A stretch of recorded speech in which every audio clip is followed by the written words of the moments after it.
Hey everyone, I'm here with one of my very favorite things to do, and that's teaching you a framework for identifying your offer, changing your offer, amplifying your offer, or just creating it for the very first time because you know that you're about to leave your teaching career, or you're about to expand your microschool or your homeschool hybrid, or maybe you're just going, I just want to start a tutoring business, but I don't know what to offer. And I've got this amazing idea, but I don't know where to start and what do people want. So today I'm going to share with you what I go through when I am coaching a client through their offer. A lot of times I'm coaching clients through many situations, whether it be finances, through marketing, through their mindset, through their transitions, through their stages of growing a microschool, helping people plan a microschool from the very first thought idea before they've even left their regular position. Today, I'm going to share with you bits and pieces of the framework to help you be able to start planning your offer in a way. I want to give you a jump start today in a way that will make you feel like this is so possible, or be able to expand your services to who you are currently serving right now. Here we go. Welcome, teacher, to the Let Your Light Shine podcast. If you're searching for the freedom and permission to design the life you love as a teacher, you're in the right place. I'm on a mission to help teachers just like you build their own dream school or homeschooling business. In this present day, the world needs you, teacher friend, to step out in faith and give students an education they love and so deserve.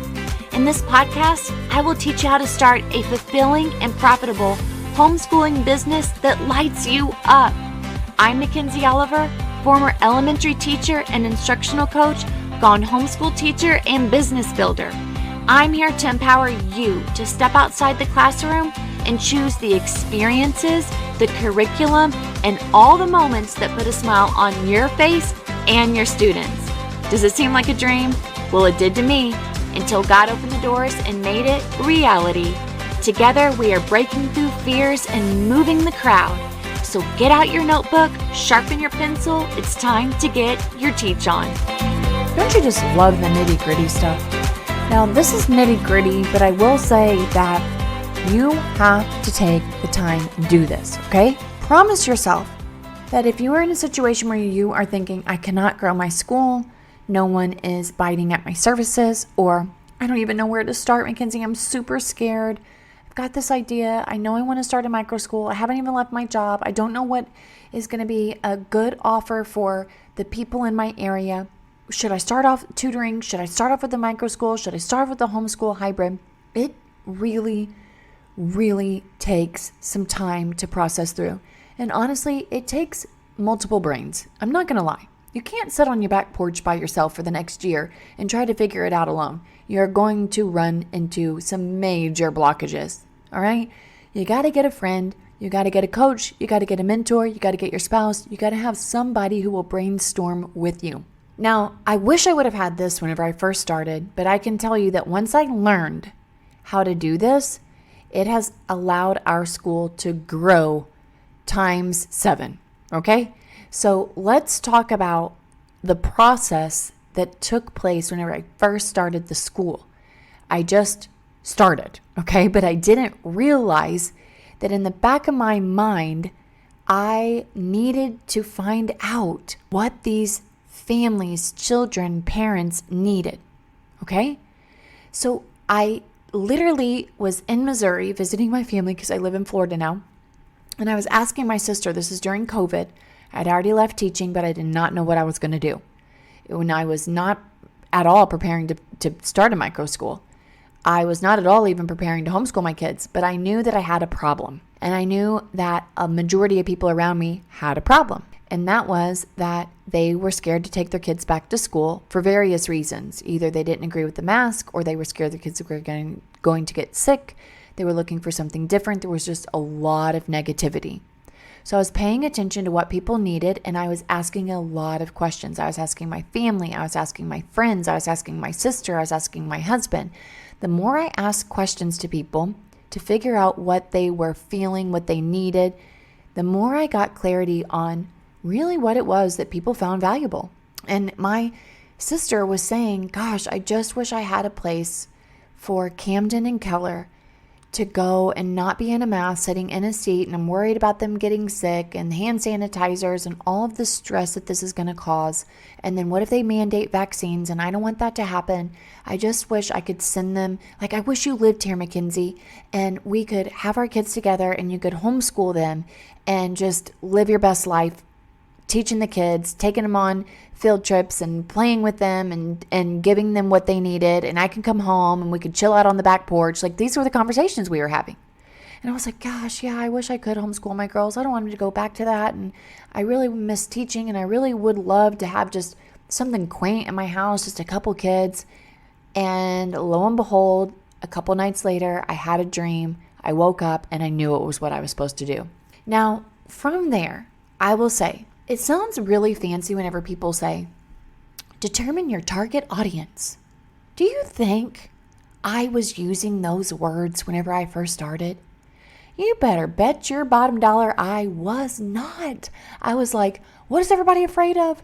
I'm afraid of that too. I don't want to do that either. I'm sick of this as well. I want to do this. I want this for my kids. And that is how I found out who would possibly want our services. But I knew at the time it was going to be public school students. I didn't know any homeschool families. All I knew were public school students. That's where all my friends were. That's where all my kids' friends were. That's where my kids were. That's where I was. It was just, that's what we did. And I quickly found that there were families who did not want their children to go back into public school. That was our target audience. Our target audience has changed every single year. So if you are thinking, gosh, I don't know if it's me or if it's what I offer. Why is this not converting? Why are the parents not really clicking on to what I have to offer? We need to do some more investigating on what you hear people saying that they need or that they are frustrated with when it comes to the offers that are currently around you. Now, I like to use the 3M method, and it's the 3M stand for mindset, mistakes, and method. Now, if you were to put those on the left-hand side of your paper, just write mindset, mistakes, method. I would start off with what my mindset is. My mindset at the very beginning was what all I wanted for my daughters to have that I knew they were not going to get in public school, and I could not afford private school at the time. Mistakes. What were some of the mistakes that I was making as a parent when it came to them being in public school? It was the hustle, and it really wasn't, you don't even have to maybe call it a mistake. It's more like a problem, but I was facing so much hustle and bustle, so much of my youngest daughter not wanting to go because she felt like they were testing all the time. My daughter's missing out on so many incredible opportunities. My oldest daughter being in middle school and not liking it, having no relationships with their teachers. So I was basically my mindset first, and then what mistakes either I was making as a parent by sending them there because I know, or the problems that I was having more or less. And it was that I was tired of picking them up and having to deal with them complaining about, well, their day was. And ding, ding, ding, flashing red light. I still have that with my oldest daughter, whom I love and who I thought was going to love learning her entire life. And you're probably wondering, why is she still in middle school or in public high school? And you know, that is a question, and a wonderful question that we need to tackle in an upcoming episode. So I don't want to get off track here, but I will say that the mistakes that I was making as a parent was that it just felt too much. It just felt like my kids were not getting what they needed. And my method that I thought would be better was bring them home, teach them to their passions, their gifts, their talents. But I didn't want to do it alone. I didn't want to feel isolated. I wanted other children to be with them. So I wanted the socialization part. I wanted the freedom part. I wanted the creativity part. And I also needed to make an income. So my method was that I was going to teach other children whose parents did not want them to go to public school, who were looking for an authentic, different experience. And I just listed it all out. And let me tell you, I did it ugly. Okay, this was not like a perfect, like, let me write this so perfectly and so beautiful and let me craft my introductory packet right now. No! This was in a random notebook that I found in our hall closet that I started jotting things down in. So on the left side, it's mindset, what I wanted, mistakes, that I was seeing happening in public school and just as a parent, and then a method, like how I think I could solve this problem. Then what I've done over the years preceding was I would write different types of people at the top of that paper.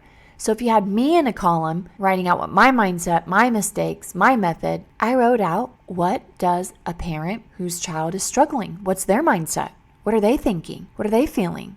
What mistakes are they seeing that the public school system's making or the private school system's making? What methods would be best for their kids? Then we went through and I did it again for the homeschooling parent. Where's their mind right now? How are they feeling? How are they seeing this opportunity? Or are they seeing it as an obstacle? What do they love about homeschooling? What do they not? What mistakes do they think that they're making? What methods do they wish that they had? And again, you may just be going off of what you are assuming. That's okay. That's what I had to do at first too. So we go off assumptions, but then we also start doing some research. We start doing some investigating. We think about the age groups, their background, the specific needs, what these families need to attract for their students, their pain points, their challenges that they face in traditional education settings, and what they really wish for their child. That is so important because we can dream up this incredible opportunity. Like for an example, I look at some of the indoor jump houses in our city here in Florida.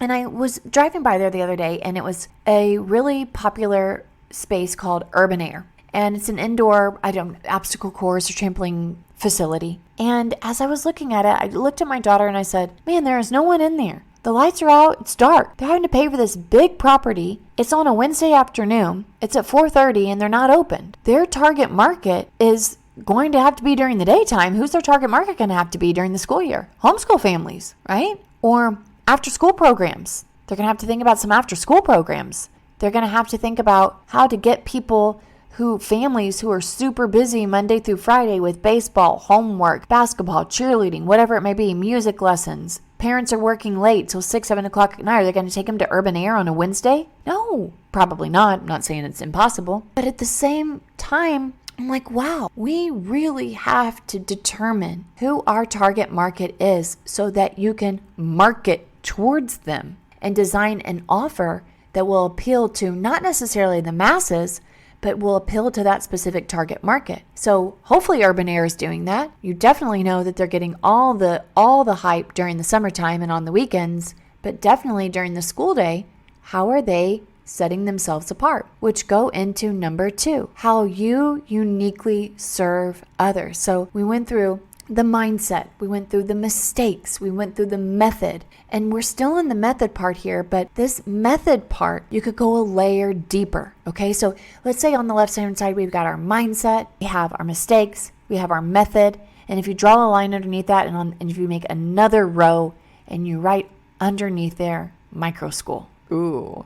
What would set your Microschool apart that would help eliminate the mistakes, that would give the methods and the processes that the families are looking for their child's success? How would you approach the situation? What teaching offerings would you give? What specialized learning would you offer? What curriculum would you use? Oh, it's so good. But you gotta have someone to throw the ball around with.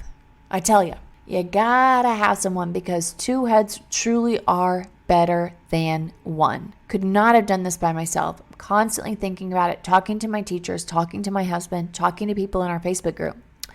And then number 3, what type of bundle could you create? Just think about this. A bundle value added service. So could you do tutoring along with some extracurricular activities? Could you do full-time along with some tutoring? Could you do full-time along with enrichment? I know to start off with, we started with full-time. Then we moved into barely part-time. And now this year, we've got 2 options to become part-time. And it serves 3 different people. We got the full-timers, and their parents need something totally different and are looking for something different. We've got the 3-day-a-weekers, which that's not going to appeal to the families who are working Monday through Friday, all day long, and cannot homeschool their children. But it does appeal to the homeschool families. And we got the Tuesday, Friday option for enrichment. That appeals to the families who are really looking for something different for their child after they've taught them throughout the week. So adding things together definitely works, but it has to align with the needs of your target audience. And I would say number 4 that you should definitely keep in mind is underneath that My Microschool, think about how you're going to personalize this learning environment. What is your ability to create a customized plan that really is tailored to each family or student's needs and interests, by the way? How is your Microschool going to address families who need you for 3 days or 2 days or 5 days? How is your Microschool going to address the needs of students who are neurodivergent, who are only children, who are gifted, who are shy, who are athletically inclined, who are musically talented? How is your Microschool going to serve and fit their needs? That's what you are here for. That's your offer. But keeping your offer to these 4 pillars at the very beginning are what's really going to catapult you into the next situation. But guys, you can't just think about it. You have to actually write it down. And I say you document it. You put it on a Google form or Google sheet. And then every year you keep pulling it up and you add to it. So valuable. If you want to throw the ball around, you want someone to help you, take this to the next level. Let's hash this out. Let's look at what your offer is, because this is so important for your introductory packet. This is the groundwork for your introductory packet, which is your ticket to the world. Head on over to www.teachersletyourlightshine.com/coaching to schedule your coaching session. We can definitely go through every single one of these. Or we can work on your finances. We can work on your transition plan. We can work on you being able to grow your business or hire for your business. We've done it all. We're here for you. teachersletyourlightshine.com/coaching. I can't wait to meet with you over Zoom and get your plan in action. Hey, teacher friend. Thanks so much for listening to today's show. I pray it inspired you, touched you, or challenged you in some way, because we are making big shifts and using our teaching gifts for God's glory like never before. I'm so grateful for you. The number one way you can support this show is to leave a written review on Apple Podcasts, and also share this with another teacher. Come join me in the Virtual Teachers Lounge, known as the Teacher Let Your Light Shine Facebook group. Until next time, keep shining your teacher light. The world needs you.